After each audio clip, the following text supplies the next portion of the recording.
England and Scotland have played each other 115 times. In this series, we start with the first game and we look at each game one by one, year by year. We will look at, amongst other things, the players, the venues, the history, footballing changes, and the quirky stories. I'm Steve. Join me on this journey to discover what makes England v Scotland the greatest international derby.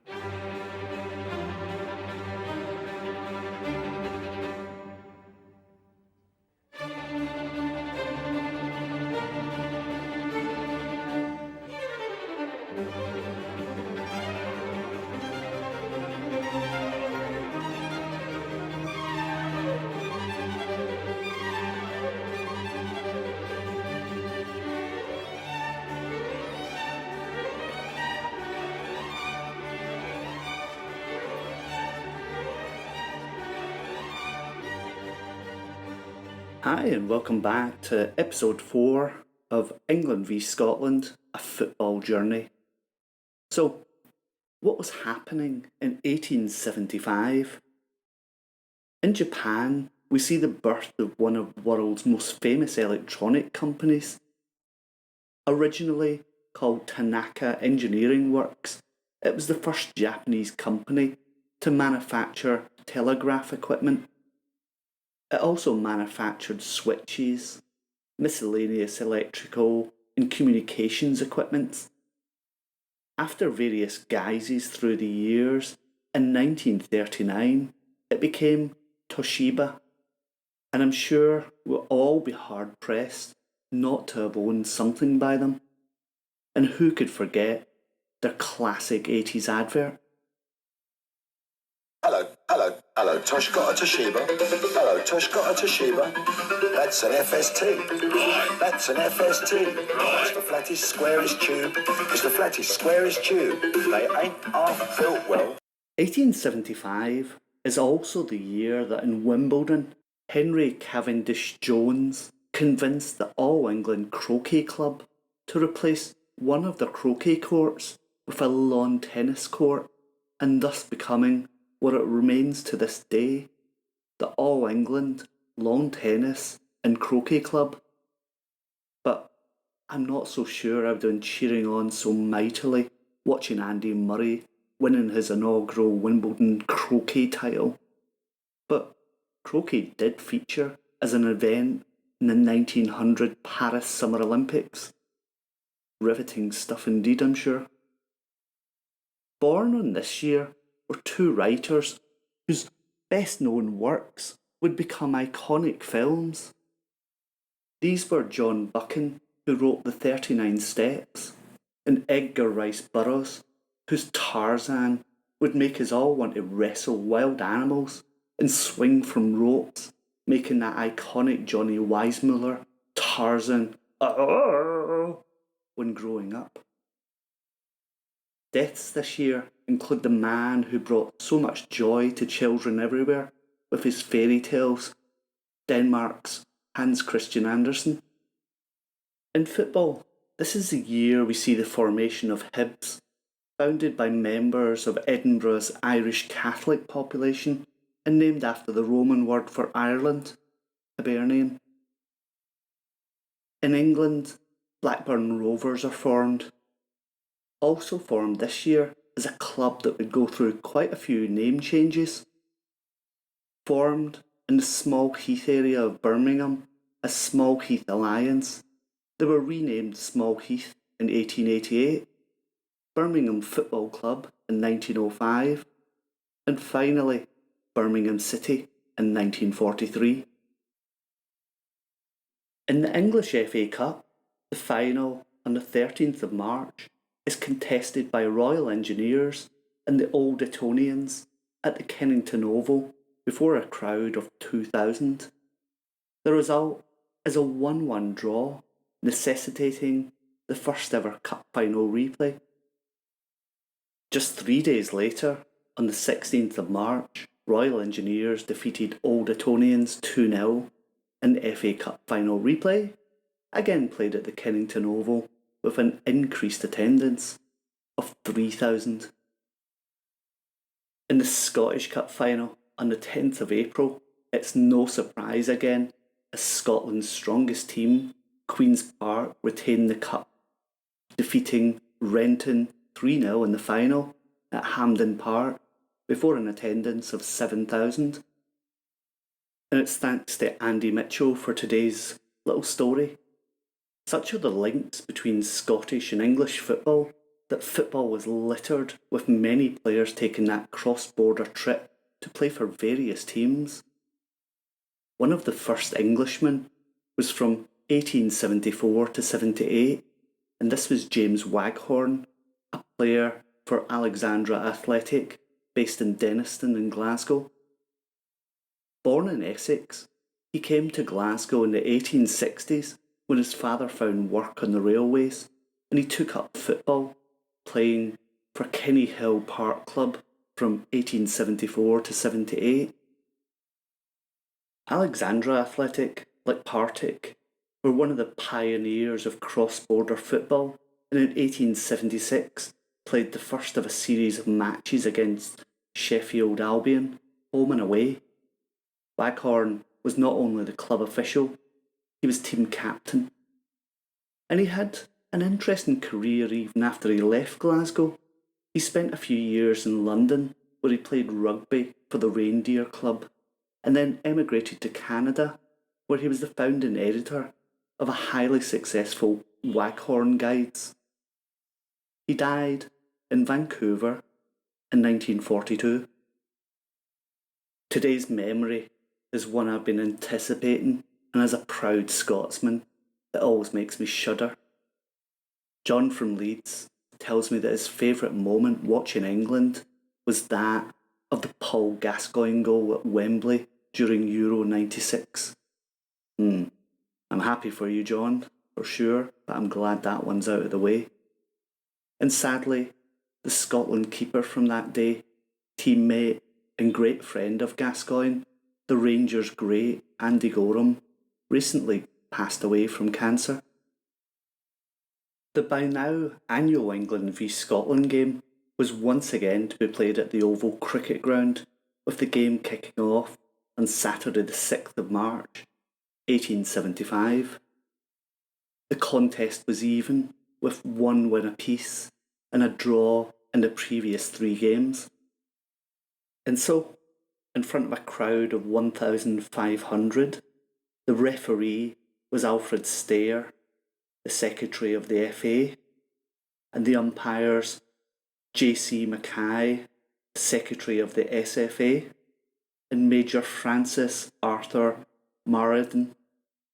England lined up with a 3-7, or well, they would have lined up with a 3-7 if their goalkeeper had turned up on time, but England played the first 10 minutes of the match with 10 men, with one of the outfield players playing in goals, until William H. Carr turned up in goals, and he was from Owlerton FC.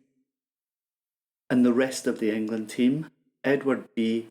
Haygarth, fullback, Swifts FC, Reading FC, Lancing Old Boys AFC, and Wanderers FC. William S. Rawson, fullback, Oxford University AFC, Wanderers FC, and Old Westminsters AFC. Francis H. Burley, fullback, Wanderers FC. Pelham G. von Denote, fullback, Royal Engineers FC. Charles H.R. Wollaston, fullback, Wanderers FC, Lancing Old Boys AFC, and Clapham Rovers. Charles W. Alcock, forward, Wanderers FC. Herbert E. Rawson, forward, Royal Engineers FC. Alexander G. Bonsour starts in goal and then a forward, Wanderers FC and Old Etonians AFC. G. Hubert H. Heron, forward, Wanderers FC and Swifts FC. Richard L. Greaves, outside left, Clapham Rovers FC. It should be noted of the England colours, the Englishmen who represented different clubs adopted various costumes. This was counterbalanced by the Scotland team, who wore blue jerseys with a lion in red on the left breast and white knickerbockers. And they kicked off with a 2-2-6. And we have Robert Gardner, goalkeeper, Clydesdale FC, John Hunter, fullback, Glasgow Eastern FC, Joseph Taylor, fullback, Queen's Park FC, Alexander McClintock, halfback, Vale of Leven, Alexander Kennedy, halfback, Glasgow Eastern FC, James B. Weir, Queen's Park FC, forward, William M. McKinnon, forward, Queen's Park FC, Henry McNeil, forward, Queen's Park FC, Thomas C. Hignett, forward, Queen's Park FC, Peter Andrews, forward, Glasgow Eastern FC, and John McPherson, centre forward, Clydesdale FC. And the match report comes from the Morning Post of Monday the 8th of March, 1875. Quote, "The match, which is looked forward to with the greatest interest amongst lovers of the dribbling game, is undoubtedly that between England and Scotland.